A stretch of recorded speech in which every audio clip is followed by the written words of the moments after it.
Oi, Diogo. Como vai? Tudo bem? Tudo bom, meu caro.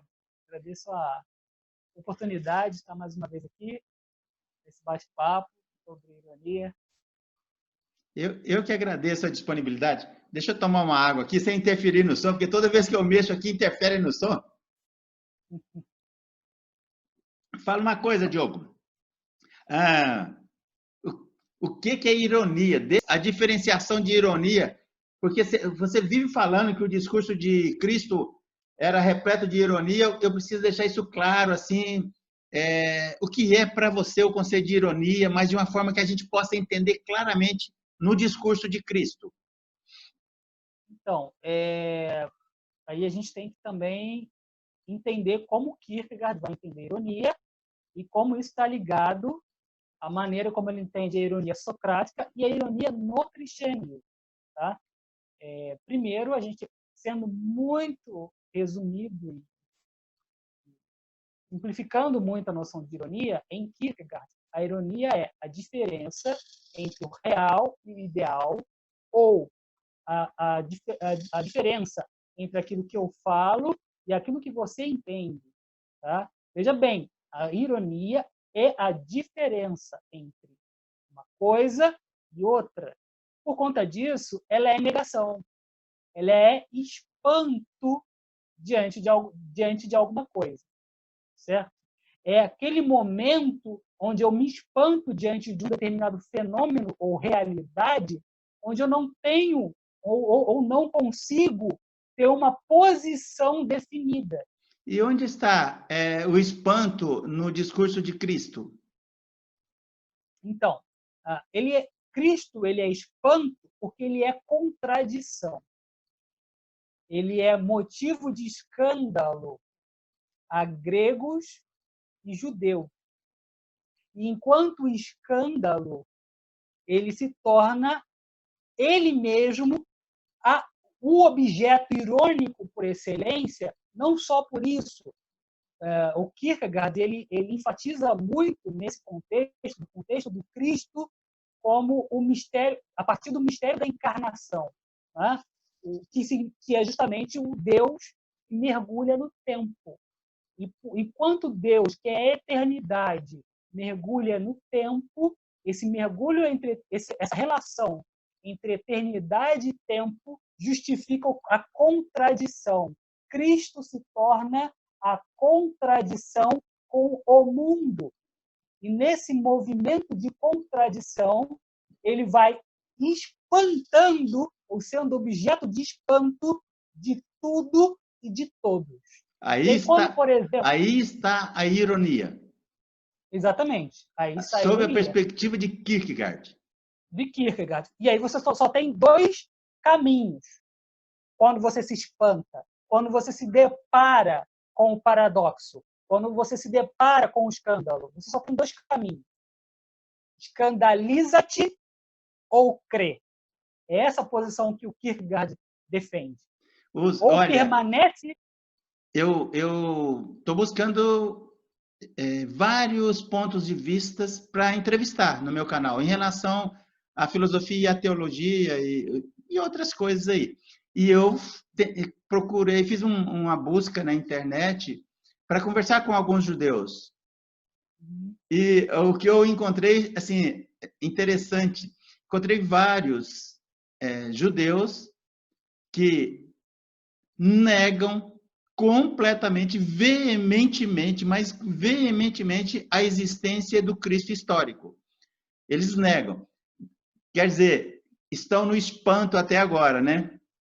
Sim, fica no espanto, fica na diferença.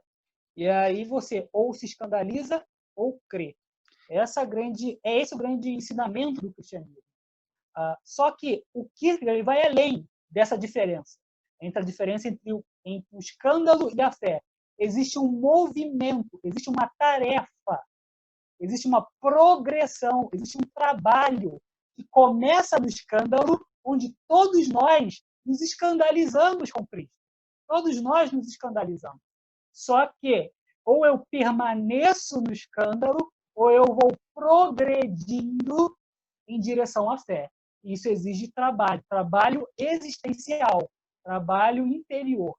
Legal. Segura um pouquinho aí nesse ponto e fala para mim sobre a ironia no discurso de Sócrates a partir dos dois seguidores dele e do cômico. Fala um pouquinho sobre isso, sobre a perspectiva dos três. Qual que enxergava ironia e qual não enxergava ironia no discurso de Sócrates?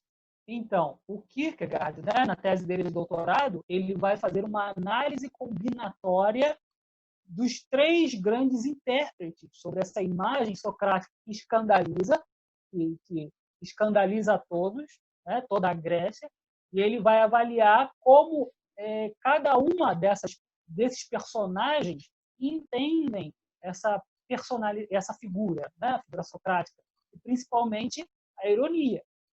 Bom, essas três figuras são o Aristófanes, aliás, o Xenofonte, o Platão e o Aristófanes. O Xenofonte e o Platão foram discípulos do Sócrates.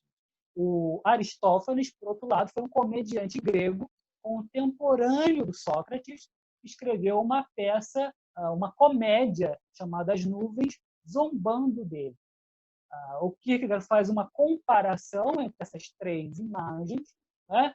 E ele começa justamente com a imagem do Xenofonte. E o Xenofonte vai dizer que o Sócrates não é irônico. Não tem ironia no Sócrates.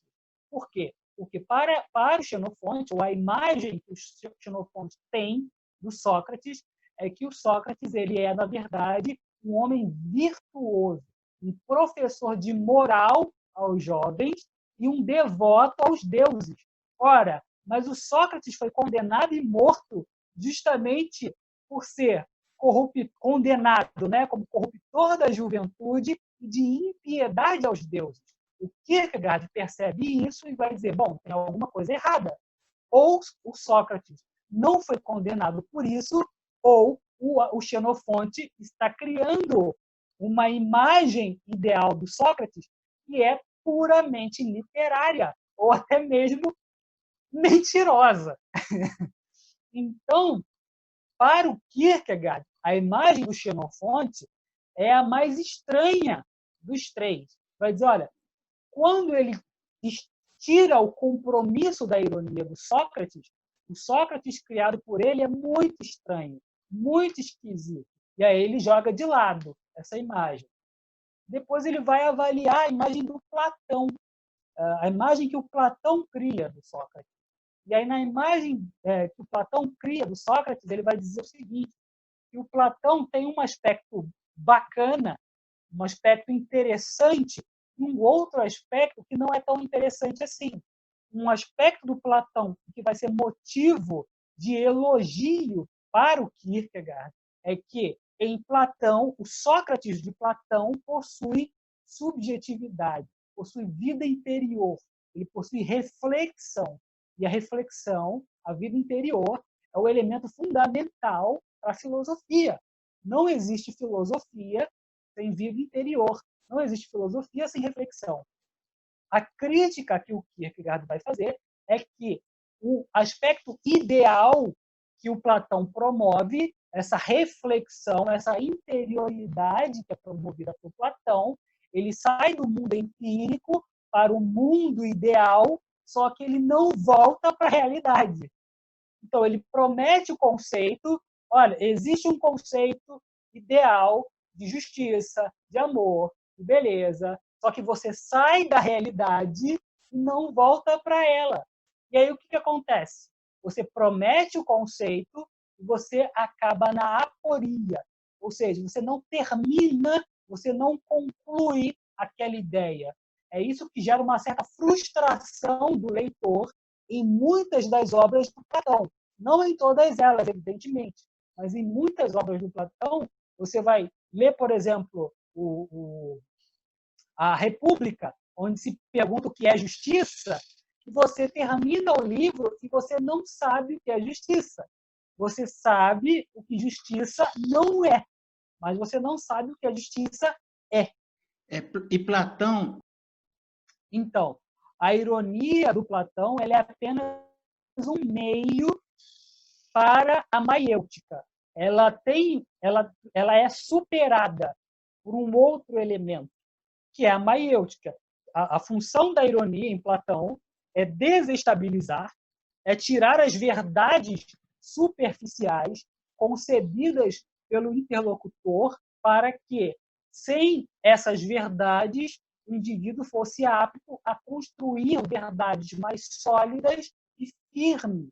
É por isso que o Sócrates de Platão assume a função de parteiro, como se fosse dar a luz a essas verdades mais firmes, mais sólidas, mais eficientes, que não se contradizem.